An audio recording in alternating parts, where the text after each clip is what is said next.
Somalia's Prime Minister is calling on the United Nations to send peacekeepers to his country. But the response is there's no use in sending troops until there's some level of peace to keep. Well, months of bitter fighting between government troops, backed by their Ethiopian allies, the Islamic Court's fighters, and more recently, clan members have ravaged the country. African Union peacekeepers, aid workers and civilians, as well as soldiers, have been caught in the crossfire. Well, tens of thousands of Somalis have been driven from their homes in the last month alone. 3,500 people have fled the capital, Mogadishu. Well, in the last 4 months, just before, the UN says that just over 400,000 Somalis left the city to escape the almost daily attacks. Many of those have headed northwards towards Puntland, a semi-autonomous region in the northeast of the country.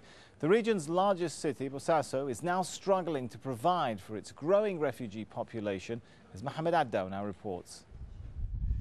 Pieces of cloth, cartons and papers. What would have been trash in other places are materials for housing here. This is an internally displaced people's camp in Bosaso in Puntland, northeast Somalia. Scenes like these are replicated many times over in Puntland. An estimated 200,000 people displaced by the conflict in southern Somalia live here in some of the worst conditions. They are the sad reality of the conflict raging on in Somalia. Though some have lived here for many years, the camps have also been a destination for many of the freshly displaced in Mogadishu. Siyado Abdinur is a sad woman. She arrived in Bosaso from the capital a few weeks ago. She fled heavy fighting in Mogadishu, which killed 11 members of her immediate family. My husband was injured by a mortar as we tried to flee.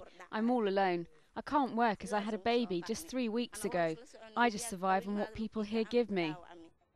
Despite all their problems, little help comes their way. Men and women here have to do all kinds of manual jobs to feed their families. They lack even the basic necessities. Here, some women share some food brought in by charities. Not enough to last them long. And the Puntland administration says it can do very little to help. Puntland is a small state that cannot cater for all its financial needs. We are really overwhelmed by the big number of displaced streaming into our towns. We have been calling on aid organizations to assist them, and we will continue seeking for outside help on their behalf. The sick are not in short supply here. The local mother and healthcare clinic is crowded with patients every day. Most of them are here for preventable but life-threatening ailments. Most of the women and children here are malnourished. They also complain of respiratory diseases. Children get sick because there's not enough care. The women are torn between fending for the family and caring for the children, hence the poor health. Misfortune seems to be dogging the displaced. A fire has just gutted a section of this displaced people's camp. Such fires are very common here. In fact, this is the 6th fire to catch a displaced people's camp just this month alone. Desolate and deprived, they huddle together in the sun. It will take them a while to rebuild their shattered lives. But they say they are thankful for what they have: peace, tranquility, and escape from the killing fields of southern Somalia. That is what matters to them for now. Mohammed Adow, Al Jazeera, Bosaso, northeast Somalia.